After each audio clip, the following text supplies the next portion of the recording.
I mean, like, when I went to vote, on the back of the ballot, there's always your local public policy. Everybody skips that. I see so many people who skip that, and that's probably what affects you more than the actual uh president. Because if you think about it, what's the local law that hurts you the most? It's your property taxes, all this other expenses that come with being in that area. Maybe they might, depending on the politician, increase the sales tax.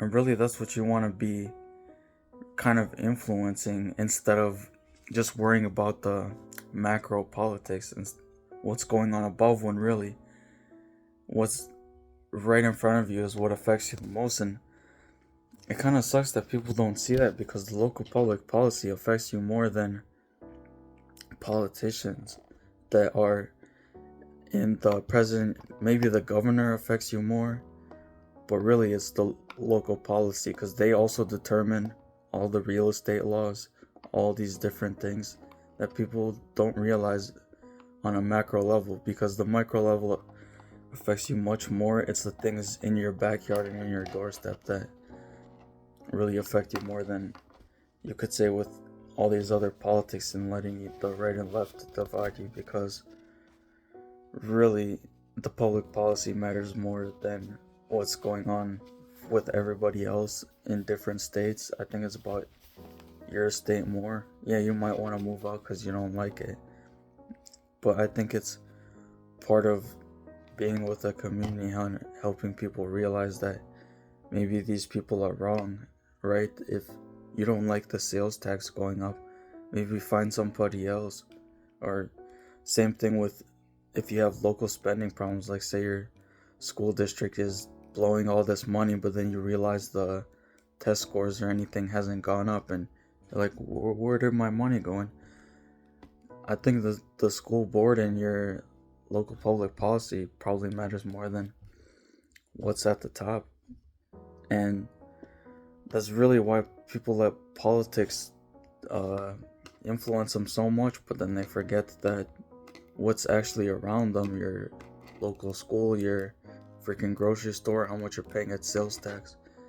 Because part of what makes the sales tax really high is your local sales tax based on what city you're in, because they can also charge an additional sales tax on top of the state sales tax. And really that's what affects people the most. And it's sad to say sometimes, because then people start saying, oh, this side is part of the problem, and usually it is, but it's better to stop blaming politics and take actual control by really realizing what you're voting for. Because on the back of the ballot, it's not just people, it's also policy too.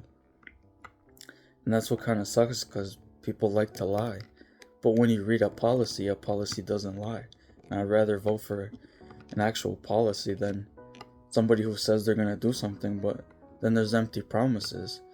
That's why people blame politicians all the time. They say, oh, this guy's responsible for all that, but then, well, who put them in there, right? It's us, the collective. And it kind of sucks that some people don't realize that, but I think just to not blame the politicians and really take control, because really it's in America, it's we the people, not you the politician. It's we the people. And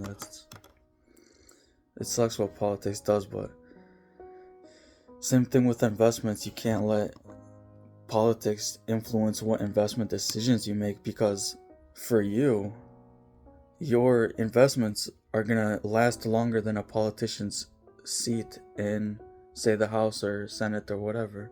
Your investments are gonna last longer than somebody in their seat. And that's really what you gotta think. Because think about it from a politician perspective. Say you're in office and you have like 4 years, but then you have midterms too, so what people think your policy is. And what people don't realize is that that person got elected there by the people